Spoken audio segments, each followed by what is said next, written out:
morning and welcome to Cover 2 Cook. We're on episode 206 as we're going to be talking about the Final Four and the March Madness as that is this upcoming Saturday.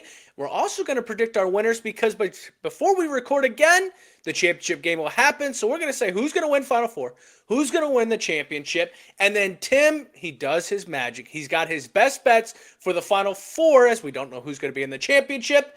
And then we have NFL and college football news as someone's in rehab right now, but isn't he supposed to get a big contract? There's a lot to talk about. We got a lot to go, so let's get it started.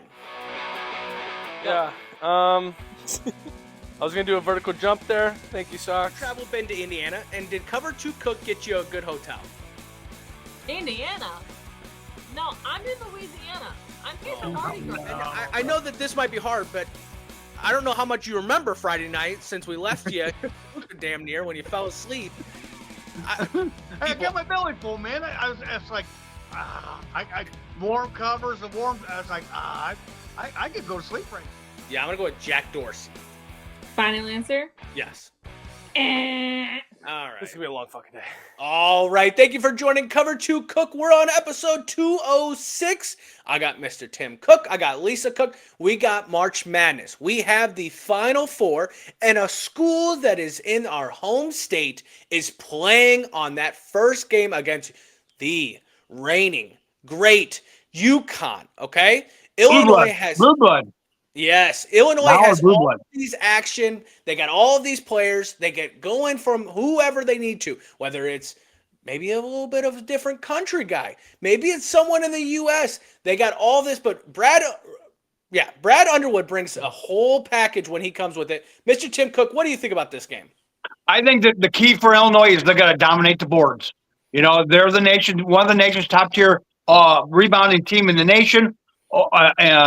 While UConn ranks one of the lowest. Winning the rebound battle will be essential. And I think another thing too is that Reed. In the last game, he had 27 points. If he doesn't have them 27 points, UConn is not even playing in the Final Four. He's averaging 21.3 points and 13 rebounds a game. Illinois must limit the low post. They've got to limit that. Got to limit him. For UConn, Karaban, I think, is going to be the X factor.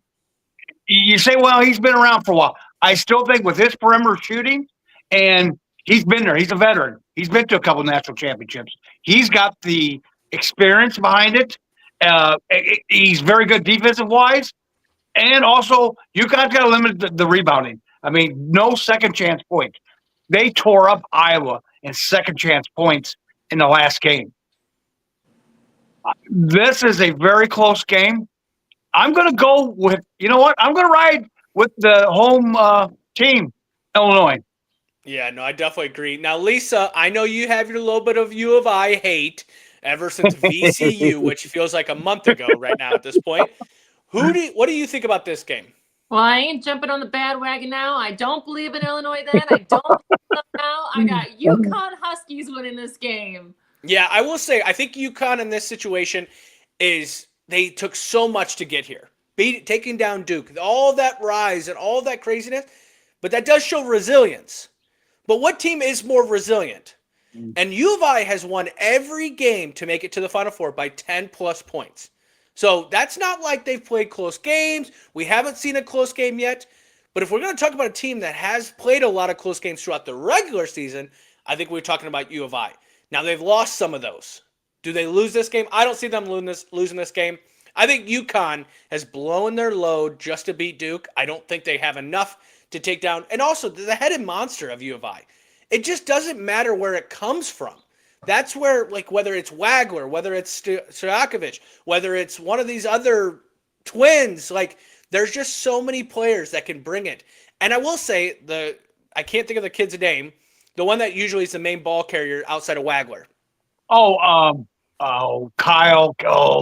Yes, go ahead. But you know who I'm talking about. Yes. I think he's an X factor in this game. You got to take care of the ball in this game because I think every possession matters. Yeah. You saw UConn find a way in the second half just to grind and grind and grind to get back on Duke. I think the possession matters even from the start to the end because you can never count out UConn after what they did with Duke. I also too, Anthony. They're going to have to bang the boards, Illinois. I think I think the three. We got to remember too. We're playing in a dome, so the depth perception is not quite as good than it is our arena.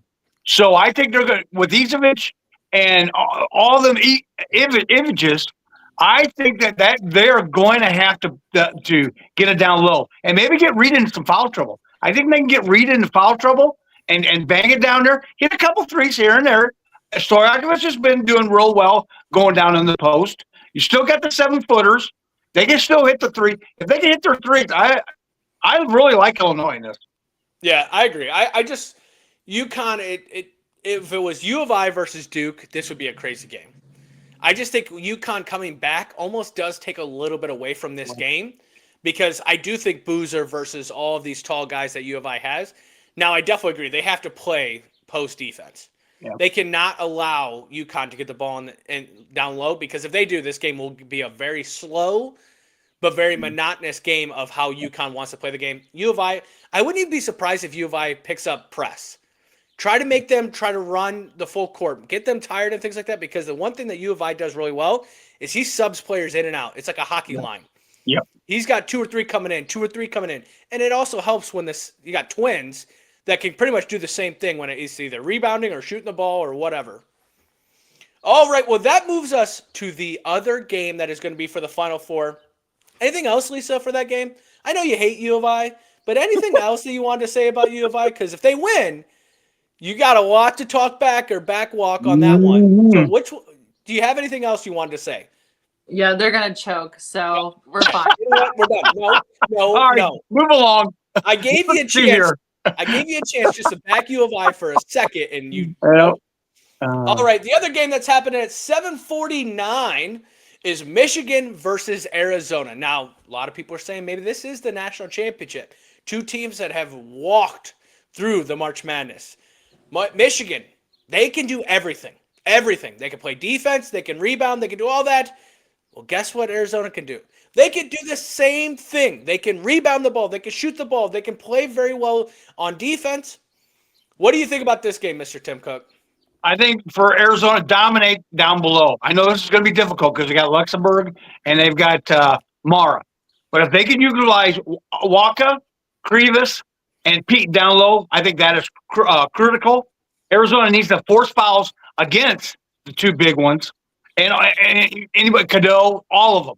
I think if they could do that, also for Michigan, reduce the turnovers. They've had an average of 12.5 turnovers per game in this tournament. They're going up against a better talent in Arizona. They cannot have that.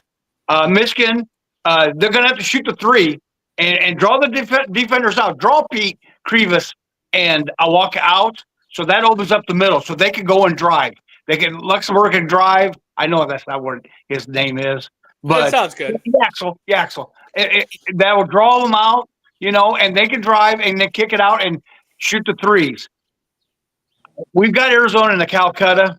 I'm going to go with Arizona in a. I don't know if that's an upset, but I like Arizona. Yeah, and you got to think Arizona was number 1 for majority of the season, right? Michigan took it over at the end, looked great, things like this. So this is theoretically the 2 best teams that have played all throughout the year. Now, with that being said, Lisa, what do you think about this game? I'm in it for the Big Ten. I think Michigan's going to pull this one out. I definitely think this is going to be the game. We got the championship then after this, but I definitely think this one's definitely the better game to watch, in my opinion. But yeah, I'm rooting for Michigan, and honestly, they're the last team I have left in my bracket. So all my seeds are with. I don't blame you. Yeah, I will say you've picked bracket throughout this whole thing, but your bracket's actually done pretty well. So maybe you're right on this, but I am on the same train as you. A Big Ten championship. How awesome would that be? U of I versus Michigan. Now, if you're you. So you pick UConn, but you don't want to pick the other Big Ten team. Okay. No. I'm just saying it's not a Big Ten championship. I think it's going to be a Big Ten championship. Okay, I think you got U of I and you got Michigan in this. I will say though, if you're a U of I fan, Michigan does kind of scare you a little bit because Michigan is. You've already played them. You know what's coming from you. But I will say both teams have won all their games, Illinois and Michigan, by 10-plus points throughout the season. Well, wait, Arizona did as well. This is going to be great. I will say, looking at it, Arizona has everything. They have the post, they have the outside guards, and their six-man is as relatable as U of I's is. He comes in, and he doesn't just score 6, 7, 8 points. He scores 20 points, right? I just still think Michigan pulls it out. I don't know why. I just think they're fundamentally a better defensive team, and I think that's going to bite Arizona in the ass when it matters the most. I think the last 3-4 minutes of this game is going to be what tells you everything, and I think Michigan finds a way to win this one. That takes us with Michigan and Illinois on my side. For Mr. Tim Cook, that takes Arizona and Illinois, which, if you go back to 2005, that's a great matchup as well. Yep. Lisa says UConn versus Michigan in the championship. Wow. I think we've got all our bases covered. Yes. Well, someone's going to be right. Hopefully someone. I don't know. Unless a UConn, you said UConn, Michigan. Yeah, we have everyone right there, okay? All right. With that, the championship game is on Monday night. We will not record before then. That is at 7:30. A little interesting fact, it's going to be on HBO Max because of the TNT HBO Max relationship. Yeah. Who do we have it winning all? I'll start with Lisa on this one since she's got the most unrandom teams in this one. Excuse me? I have Michigan pulling this out. Thank you very much. Ooh, that'd be big for Dusty. I will say that's huge for him. Oh, What do you think on your side, Mr. Tim Cook? God, because I'm torn because I really would like to see Illinois win, but in our Calcutta, we have Arizona. I'm going to go with Arizona. I think they're the most complete team. They don't have to shoot the three. And that's another thing, too, about Arizona. You're getting them, like I said before, you're getting these big arena or football stadiums. The depth perception is a lot. They can beat you going inside. It's old school kind of basketball. I'm going to go with Arizona as your national champion. Yeah, I will say Arizona is a very high-low. Like, I haven't heard that in so long. Right. I remember that middle school basketball where it's like, hey, you got a 6-footer up there, another 6-footer, high-low, get it to the high post. Yet, I think Michigan wins. As much as I would love to see U of I win, I truly would. I just think if you're going to go to another Big Ten matchup in the championship, you're going to take the better team. And I think Michigan knows what U of I is coming with. U of I knows what Michigan's coming with. So now it comes down to coaching. And as much as I want to ride this Underwood train, I don't trust you. Now he wins national championship. It changes my mind, obviously. Final Four changes my mind a little bit. But I think Michigan wins it. So we have Arizona with Mr. Tim Cook. Yes. We have Michigan with Lisa. I have Michigan as well. You know what?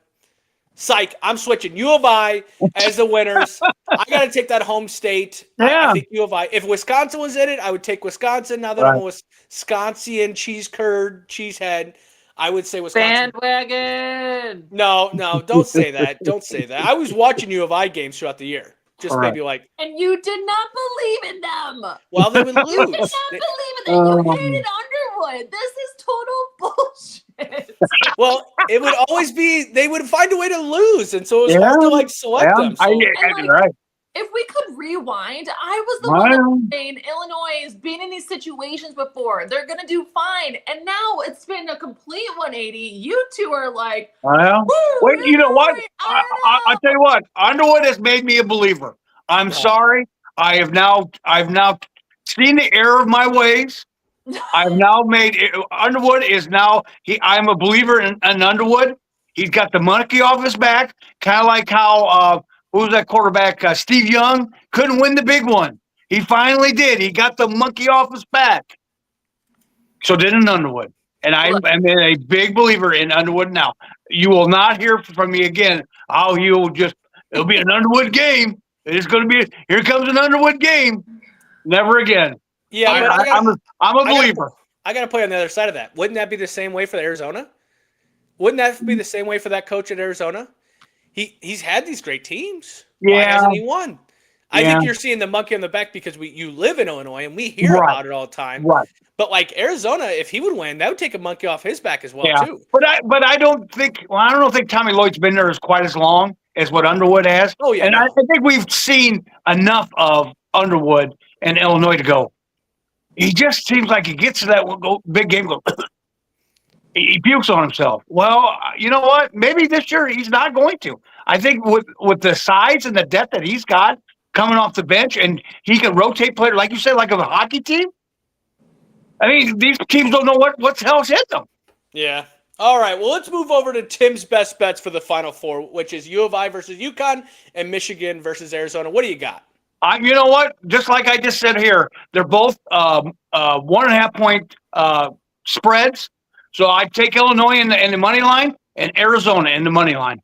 Yeah, that was a little surprising to me how close the money lines are on both these, but it does make sense. It does, because when you look at U of I versus UConn, that is a great matchup.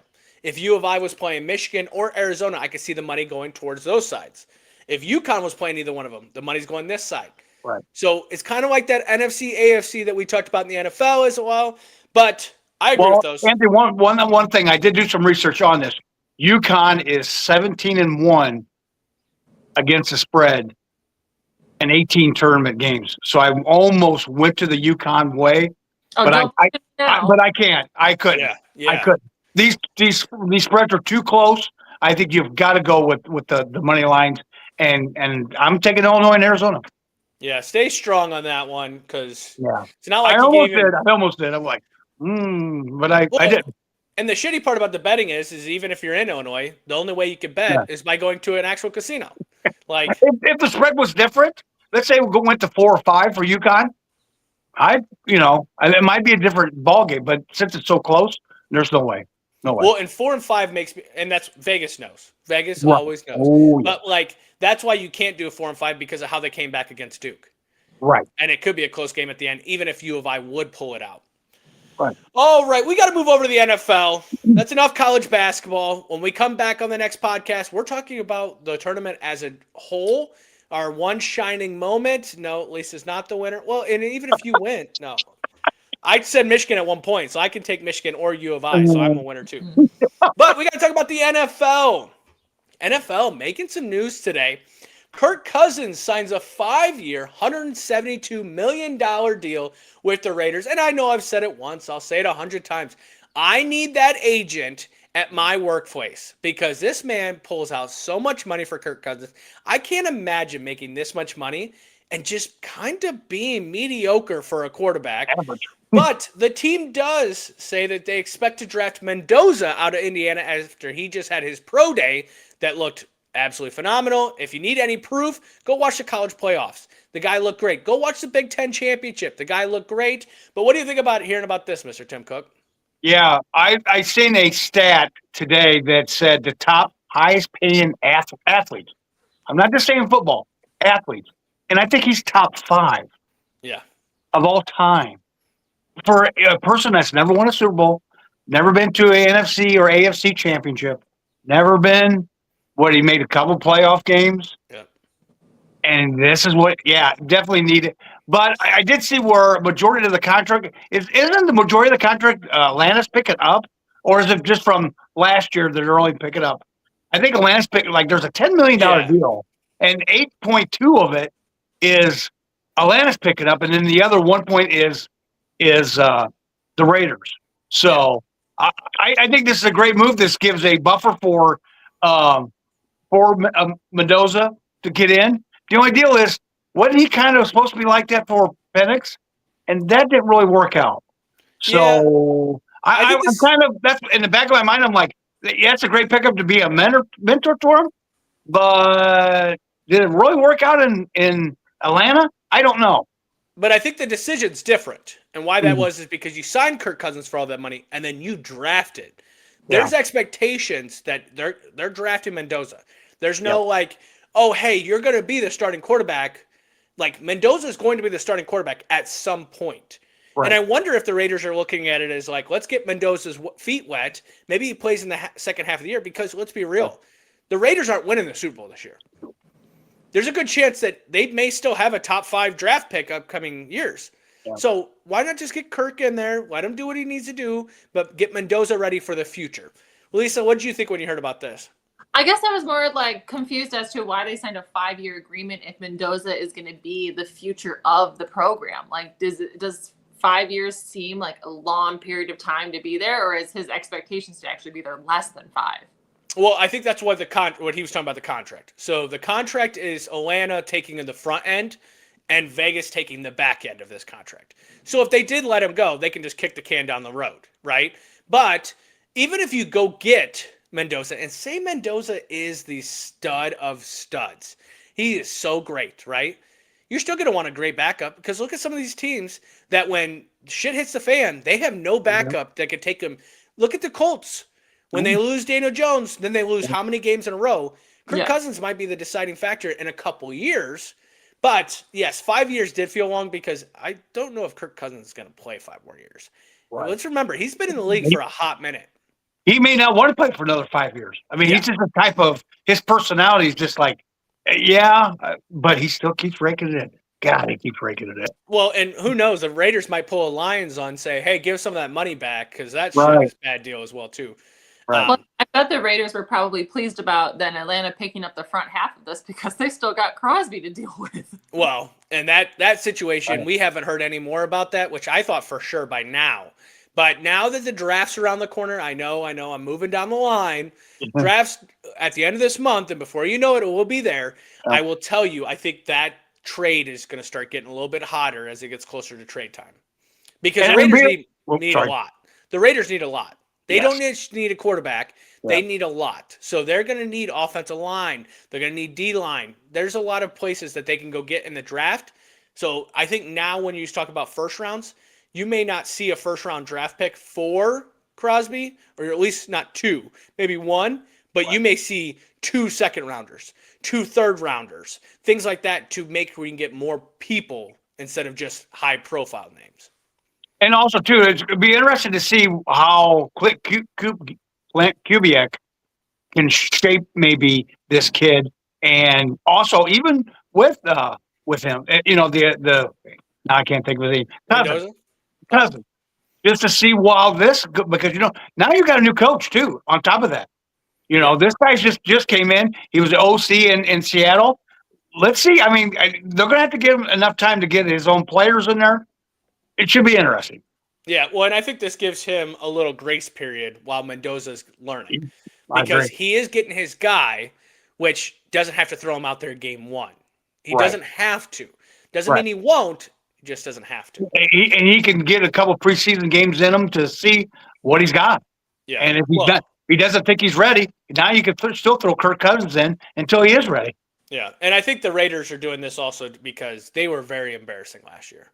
Mm-hmm. So, and at least they're not doing what Aaron Glenn's saying that, now Geno Wilson will take us to the promised land. Because I asked the Raiders, I'm pretty sure they did not see anything close to the promised land last year. No. In other news in the NFL, Puka Nacua has checked himself into rehab. Now, he is expected a big deal, but it seems like every week we are talking about something with him on the off the field. This stuff keeps building up, whether it's the anti-Semitic comments that he didn't know about, and now he's got this allegation of lawsuit of biting someone, which allegedly, but now he's going to rehab. I hope, whatever he needs, I truly hope that he gets what he needs, because he is a superstar in the NFL. We cannot see another player lost in this game of NFL because of off-the-field stuff. I hope whatever happens, he gets better. But I will state, I don't understand sometimes why it's so hard off the field to just be good. Like, I don't do anything after work. I sit on the couch. Paint the doors like I have to do pretty soon. Do something, like, stop. Just be good. Now, what did you think about when you heard about this, Mr. Tim Cook? Yeah, I think maybe the teammate went to him and said, hey, man, we would love to give you this money, but the avenue you're going down is not the way to get it. So we might make a suggestion that maybe, or maybe somebody in this team, hey, Tiger Woods, got into his ear and said, hey, this avenue you're going down is not good. And if you want that big money, you want the Rams to pay you that big money, you better straighten up, because you're heading towards a not good situation or scenario. Yeah. Maybe somebody should have told Tiger Woods that. Yeah, I was about to say I don't think Tiger Woods is giving out any advice right now. No, I will no, say, but I'm just saying somebody should have got in Tiger's ear and said, "Hey, what you're doing is not." But nobody will do that. Nobody, none of these people will get under these stars and say, "Hey, you need to be doing this, this, and this." And maybe somebody got into his ear. Maybe somebody from his team got into his ear and said, "Hey, this where you're heading is not going to be good if you keep going. So if you want the big money, yeah, and straighten up." it's always good to kind of get a little cleanse. It is Yeah, good to see yeah. and I will say everyone puts rehab as a bad situation. Right. There's positives with this. Yeah. There's people out there that would love to go to rehab that don't have the money amount that it takes to go there. Puka does. I hope he does. But what did you think about this, Lisa? I mean, being in that dark place is very scary. And so I really hope he gets the help that he needs to find the right way to do this, and just kind of live a healthier life, put all that bad stuff behind you. Now, and we talked about this with Myles Garrett and anybody else who's just had like these off seasons that are just reckless. I mean, it doesn't help that we treat these football players or any of these athletes like superstars. They feel invincible. They're Blah still blah blah. Blah blah blah blah. I don't want to hear that. I love my athletes. they're This is what we do here. they're still human. They still need to be treated and like an actual person. Like when their heads get so big, they feel like they're on top of the world. And then if they crash, right? If something happens, an injury or something chaotic happens, like it can get very scary, very dark. So I definitely just hope he gets the help he needs because he is a phenomenal player. Yeah. But he needs to be healthy in here. Well, and I'll say this real quick. This is a lot for you to say as we are holding the Bachelorette as a woman that has 3 kids and Do I have time to talk about no, that? no, we're not talking about the Bachelorette. I do agree. I do think as us fans, we do put these players on pedestals because they're our entertainment. They're our way to live through them, through our fanship, right? But again, mental health, whatever it is, has to come first as they are humans. We deal with it on a regular day basis as in our regular ordinary jobs. Right. They have this. I agree. I do. But at the same time, like, it seems easier when you're just a normal man being like, why can't you just go home? Why can't you do this stuff? Mm-hmm. But when you're in the spotlight and it's bad after bad after bad, something's got to change. And that's what I'm hoping in this situation because Puka Nacua is a great story. Like, Yes. it's not On like top of he that, was. right.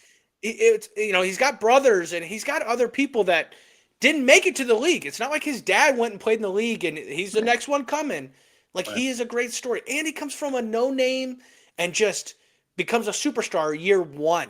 So there's a lot of that comes at you fast when that happens. Well, also too, they said with this rehab, if everything goes good, that he still will be available for OTAs.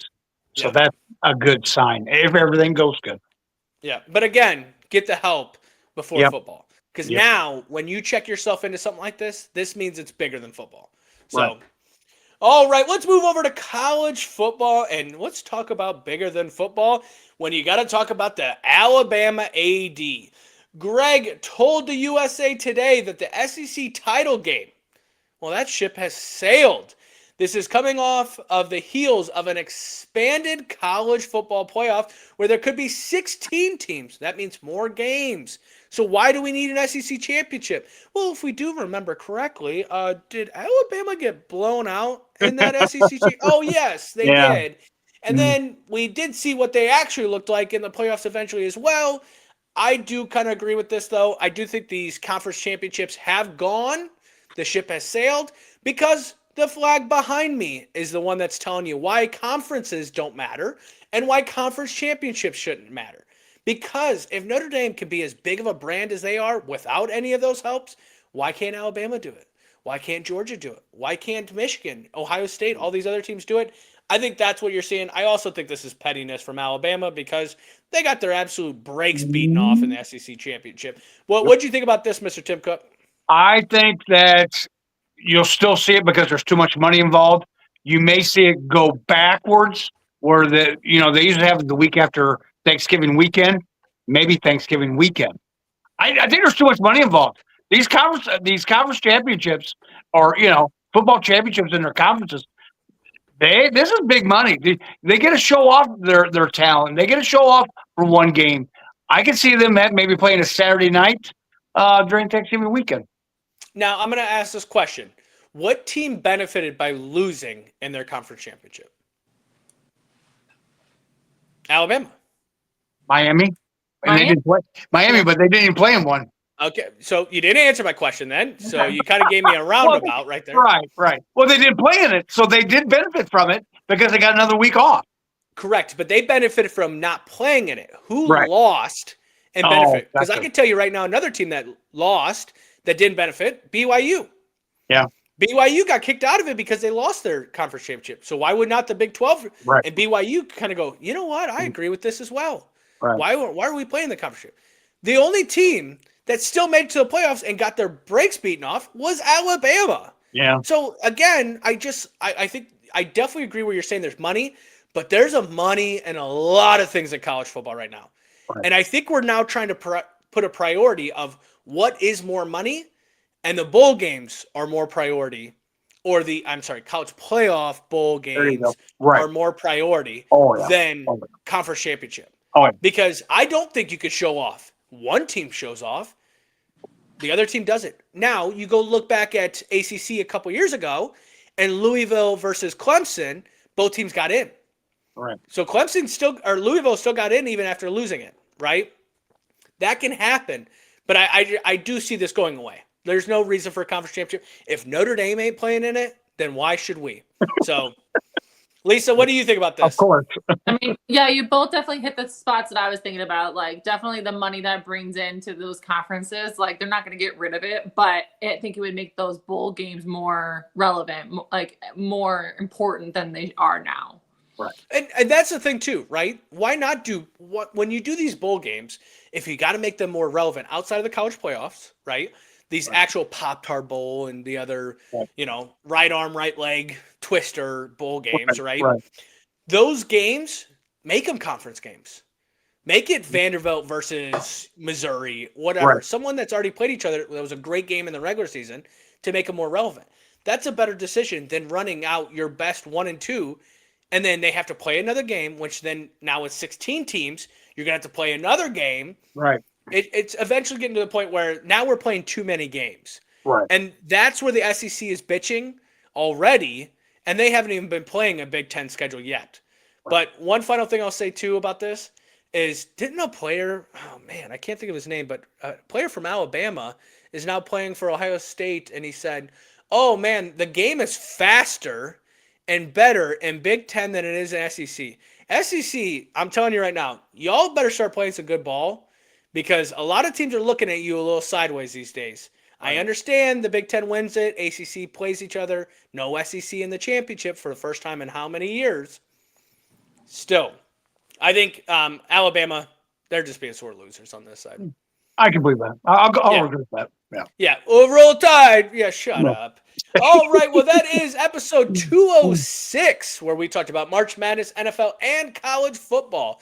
If you like what we do, follow us on Instagram, TikTok, YouTube, all those other social media platforms.